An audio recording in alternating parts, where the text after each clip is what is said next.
What is up, guys? Today I've got some tips and strategies to help you get wins in Realm Royale.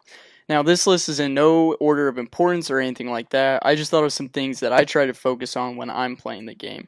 But right now I'm actually sitting at the top 1.5% of all players in duos regarding win percentage. And that's at the time of this recording, so it might have changed a little bit. But other than that, I just thought I could spread the love and help you guys get some wins as well. So without further ado, let's get into it.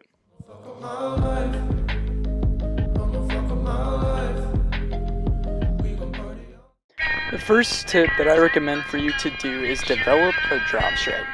And by this I mean getting yourself familiar with one or two, maybe even 3 different drop locations and develop a path that you will always use. For example, as you can see in most of the videos, I always drop at Guntown for most of the games that I play, and I always drop into the same building, that being the forge there. I check the chests on the roof, and then I'll drop through the floor and grab the 1 or 2 chests in there. I'll then rotate to other buildings in the same general order that I always do.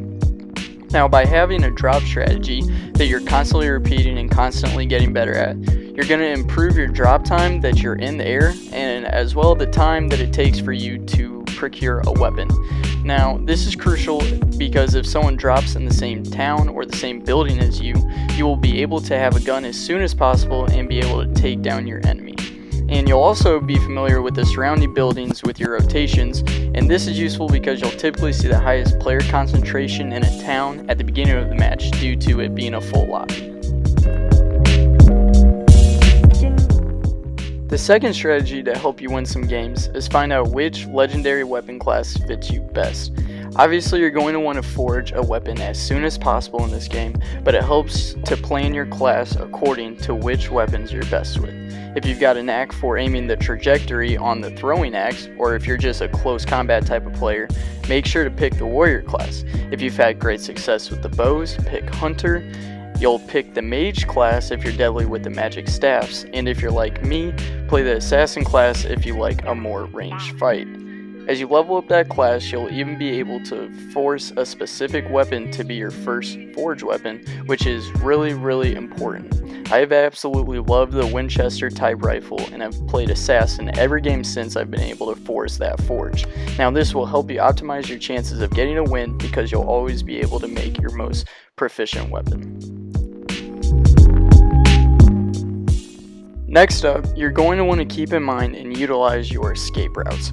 Sure, if you've got 400 health or so, keep on battling, but if you've been hit down to 150 health or lower and you're stuck on a reload cooldown, it is absolutely important to get out of the fight while you're alive. This normally means use your primary ability, but if you do have time, you can skirt out on your mount if you have a couple of seconds to hop on it. The most effective escapes, in my opinion, can be used with the soar ability and the hidden ability as well. Now, hidden allows you to turn visible where your opponent can lose sight of you, and my personal favorite is soar because it allows you to gain altitude. Since Realm Royale's meta is more longitudinal, being able to flee to 2 or 3 levels above your opponent gives you time to heal, use armor, and reload if need be, and get back into the fight. Another strategy I suggest is to shoot early. In some other battle royales, you may want to hold off shooting until you've got an actually quality and good shot due to not wanting to give up your position, but in Realm Royale I recommend taking a shot when you've got one. Unlike another certain battle royale, your opponent doesn't have the ability to build the Empire State Building once they see a shot go past them. With this more open landscape, being aggressive is going to pay off. If you have some natural cover to peek behind, you can send out a couple early shots and not completely give up your location while you deal some extra damage when they're not expecting it. And if your opponent has no heals in the first place, the extra shot or 2 can be the difference of you winning the fight or not.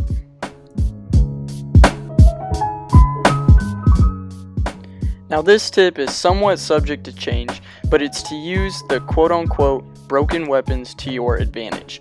As you saw in the first match of this video, I used the bow and grenade launcher to get some 10 kills or so, and in my opinion, with many others, the bow is considered broken right now. This is because you're able to deal high damage while being able to reload basically within a second. The grenade launcher, on the other hand, is completely unbalanced in my opinion because you don't even have to hit direct contact to deal damage.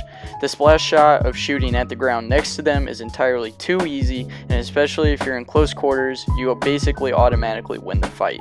With this game being in beta, we are sure to see new tweaks to damage outputs for weapons, and perhaps even some weapons being completely pulled from the game itself. And of course, there will be future guns that are added to the game that won't be balanced at the time of their launch, so I would suggest using them over some of your other legendary weapons while you can. You absolutely want to make sure you make and collect runes. Now this tip is one of the most crucial ones in Realm Royale because in my opinion you can forge some really game-changing runes to help buff your performance. Some runes increase your healing effectiveness or mount speed, and they can be nice quality of life improvements for your game, but runes that improve your damage output in chicken stages can elevate your chances of winning big time. However, the main reason I think runes are important is the passive repair rune. My friends and I actually call it the GOAT rune because it constantly repairs your armor and is the best in the game. It basically doubles your health because you'll always be getting to full armor between fights, and if you're playing on a team, you can give your armor potions to a teammate. Not only does the passive repair armor rune effectively give you a great edge in battle, but it can also keep your team alive as well. The last tip that I have for you today only applies to duos and squads, but nonetheless it's of utmost importance in those game modes. If you're playing with a team, you need to always have resurrections on your mind when a teammate dies. Being outnumbered in any fight is generally a sure loss, and Realm Royale offers you a way to avoid that with resurrections. When a teammate gets put to bed in their chicken stage, bringing them back from the dead should be your top priority. Whether that means scrounging chests for shards or making a risky play to start up the resurrection forge, the extra effort is going to win you games. In one game I played, my partner died in the middle, so I immediately looked for the closest forge as soon as I got out of the immediate battle. Resurrecting them brings them back to life with their full inventory, which means you can pick right back up where you were and go get that crown royale. Resurrections directly led to 2 or 3 of my wins, and therefore I definitely suggest making the play even if it's a risky one. And that's just about going to wrap up this video for today. I really hope you guys can use these tips to help yourself get some wins in Realm Royale, because nothing is sweeter than getting a nice Battle Royale dub. I might be stepping away from Realm Royale videos a tad bit here, not only because I've got some other really good games I've been wanting to try out, but I do think diversifying this channel a little bit will be healthy for it to grow and build a viewership. And as always, if you'd like to help support me and the channel, dropping a like and subscribing would mean a lot to me as we build this viewership together. And if you got any questions or suggestions on content/games you want to see, don't be afraid to drop a comment in the section below. Thank you guys so much for watching, and until next time, cheers.